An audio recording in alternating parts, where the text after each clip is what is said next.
Hello, and welcome to the first ever episode of Jeffco Connect podcast, filmed here at the JCTV studios at Jefferson College.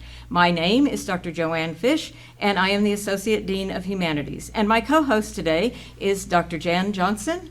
And I am the Associate Dean of Business, Social Sciences, and Public Services here at Jefferson College. And today we have with us Gerard Yules, who is Professor of Automotive Technology, and Brad Beret, who is an Associate Professor of Automotive Technology here at Jefferson College. And they're going to talk to us today about an event called Oil Change for Vets. Welcome. Thank you. We are very excited to hear all about this event. Could you share with us a little bit of the history of the oil change for veterans? Years ago, we started with oil change for veterans at the Meineke Car Care in just south of Arnold on the outer road.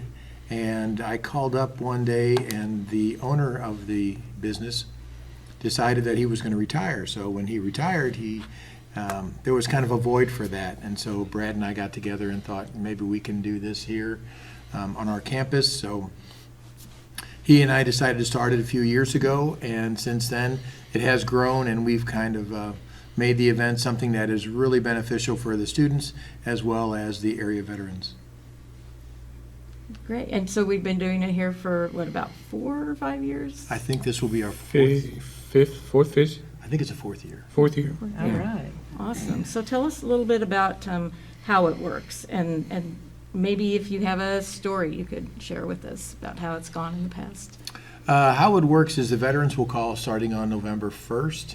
That's when we open the phone line, and they can call our shop at 481-3436. And when they call our shop, they can set an appointment. They do have to have their vehicle identification number so we can make sure we get the right parts for the vehicle so we can do the oil change properly. And they make an appointment. The appointments are taken from 8 in the morning until I think our last one's about 1:30, somewhere in that area. They arrive on the day. They're greeted by a student, and the student worker will bring them inside the building, and once they come in the building, they'll hand off the keys, which the tickets are all pre-printed. Everything is verified prior to the oil change day. And then they're directing the veteran up to the waiting area where we should have some coffee and some food if they'd like to have some of that. We will also have, I think, nursing up there to check blood pressure and so forth. Oh, wow. That's great. That's another benefit for the veterans. We should also have up there the student services, and they will explain benefits that veterans have available to them as part of their government package when they retired from the military or left the military. At that point, they usually sit up there and just talk and have fun. The students go to work down in the shop. So we have groups of probably 4 students as a team that's going to work on the vehicles. So we will have 4 teams of students, and each student will have each team will have a bay boss that will make sure everything is done like it's supposed to be done. We haven't had an issue yet. Nope. So that's been very fortunate. And then we'll have a manager. So maybe Brad can talk more about the management side of it and how we're going to do that. So the manager is usually the second-year students because they've been at it longer. They understand the shop process a little more. As a team, they work together. If they run into an issue, then the manager will try to take care of the problem himself. And if he doesn't do it, then we're always going to be there to kind of help him out a little bit. So he's there mainly to oversee the work that's being conducted. He'll do spot checks to go in, make sure they did tighten the filter to a certain spec and the drain plug, make sure the proper amount of oil is in there, all the fluids are full. So he kind of will do that. That's his job mainly. So That's great. When the oil change is done, then we'll pull the car out. We'll bring the car around so the veteran can have his keys back. We'll take out the floor mat, and we'll give the veteran a memorial dog tag for the event for that day. Those are made by Matt West of the machine tool department, so he's going to be making those. Once that's done, the veteran is free to go. They can stick around if they want to and talk to other veterans if they would like, or they can just go ahead and leave. There's no charge whatsoever. We just make sure that basic service is performed, and it's gone over very well. A lot of veterans have told me that they really appreciate that we do this for them because it shows that we care. And as a college, I think we need to care. Yes, absolutely, because we want to help one of our services here at the college is definitely to make those connections with the community and to serve our community. It sounds like you're really doing that well. I'm sure over time you've had some interesting things happen. Do you have any stories that come to mind? Probably the most interesting one was we had a veteran bring in an old car one day, and it was really old. I forget what it was exactly. And he didn't like the oil that was dripping on his concrete floor, and so he screwed a frying pan to his frame so that where the car leaked oil, it would catch it, and then he could clean that out and not have to worry about oil on his new concrete floor, which very, interesting. The cars, everyone that comes in is very interesting. We've had our oldest veteran, I think, that came out, couldn't actually drive, but he wanted an oil change. So he was brought up by his daughter, and he participated in the Battle of the Bulge. Oh, my. And also the Battle of, and I'm going to pronounce this wrong, the Ardennes. The Dardanelles. It was a mountain battle, which was in sub-zero temperatures. So he survived both of those, and he was over there talking to the students, and the students were just simply, they were very absorbed, and they were floored because I read about this in history. I didn't know I'd meet somebody that actually was involved in that. So unfortunately passed away about a year ago, but it was a very neat experience for them to talk to this older gentleman, and so he could tell them about how it was. And he had a hot rod that he brought out. It was, and they really enjoyed looking at kids with cars. Right, Sure. right. So it was a really cool hot rod, but I think at that time he was 99. He was pretty old. He was up there, and we're losing a lot of those older guys now, sad to say. Yeah. Wow. Well, this clearly benefits the veterans. What impact does it have on our students? The students, I think one of the better things is it encourages a lot of teamwork, positive teamwork, because they all seem to love it.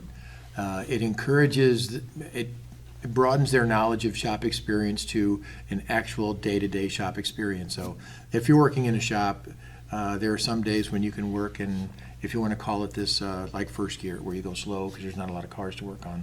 Other days you got to step it up to second and third gear because it's really busy and you have to go. This kind of puts a little bit of stress on them, which is not what they're used to, but yet it gives them the realistic expectation of what they can see day to day in a shop. So it, I think, gives them that realistic approach to shop repair from a lot of different levels. So not just from the technician level, but from a management level as well.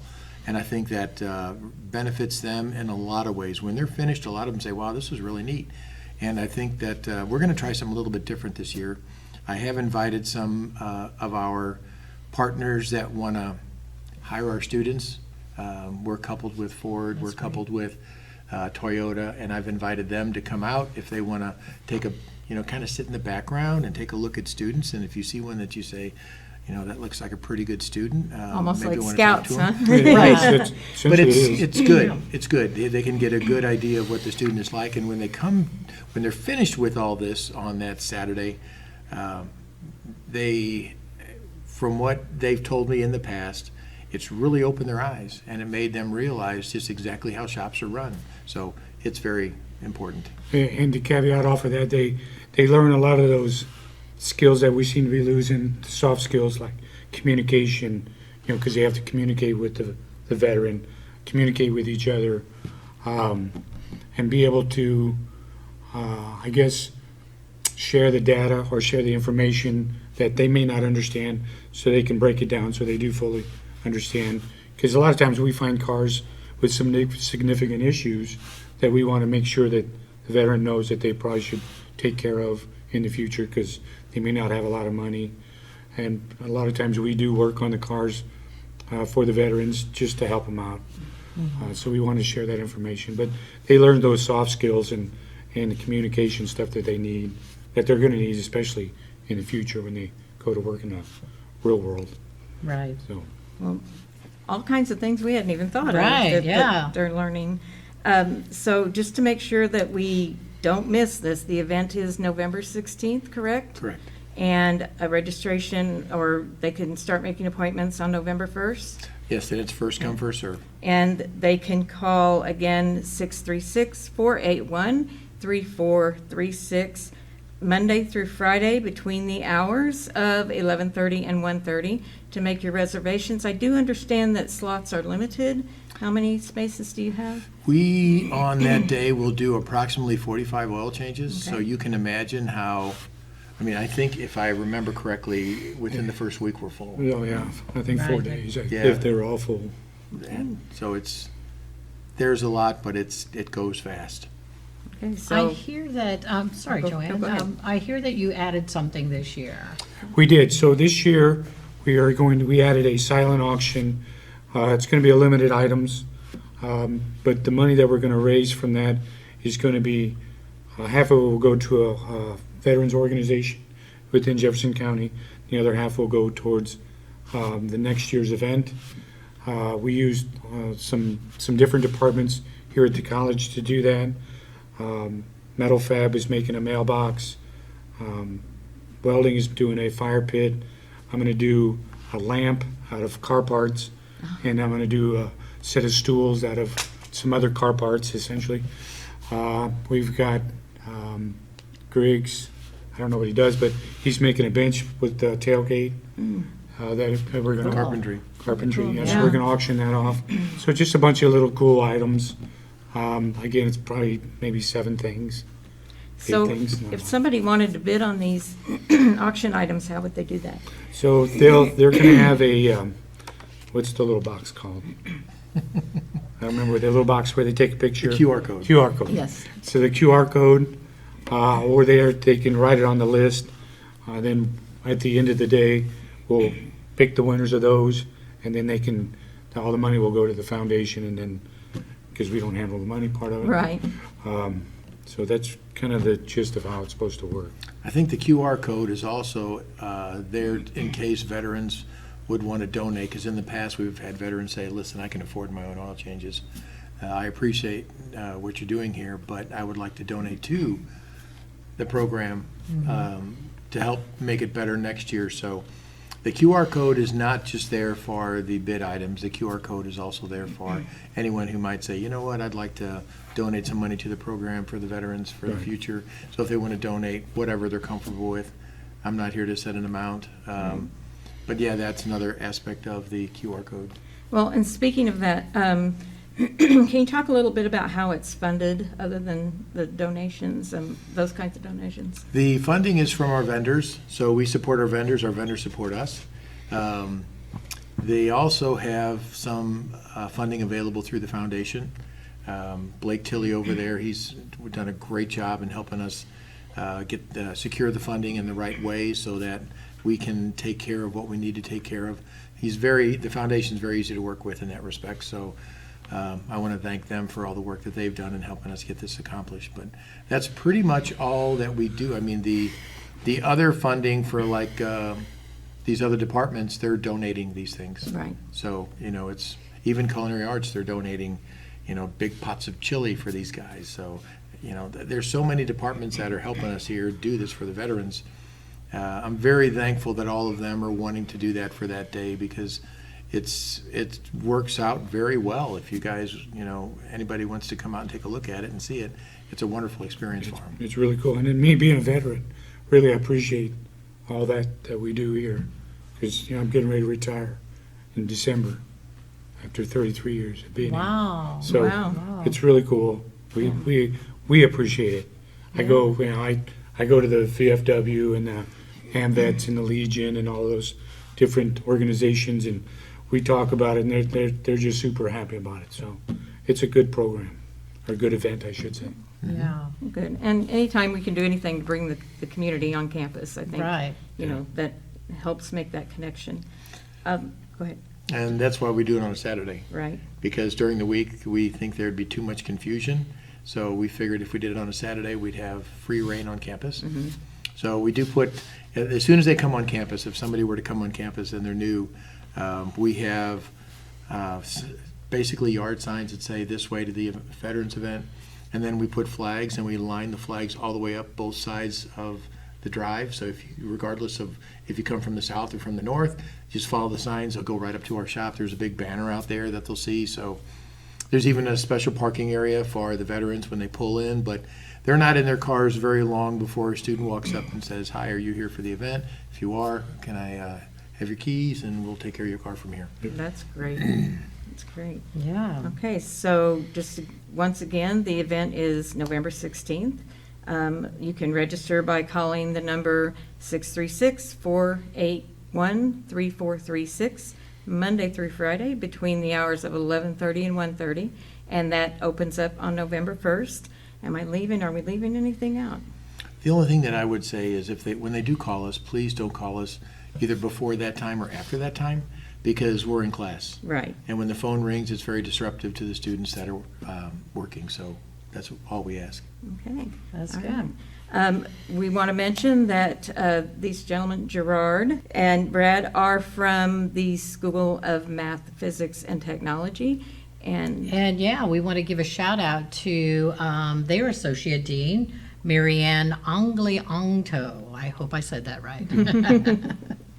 All right. Well, thank you so much for coming, and thank you for being part of our very first podcast. We Well, really thanks for having appreciate us. it. We Yes, appreciate We Thank you should very also much. give a shout out to our guys here that are helping us out. Absolutely. Matt Keeney, thank you, John Gilbert, and Christian Bacher. We greatly appreciate your help with this. We do. And, here at Jefferson College, we are all about serving our community. So if you know of something going on in the community, let us know. We'll make that connection because we are the Jefferson College Connection Podcast. Thank you.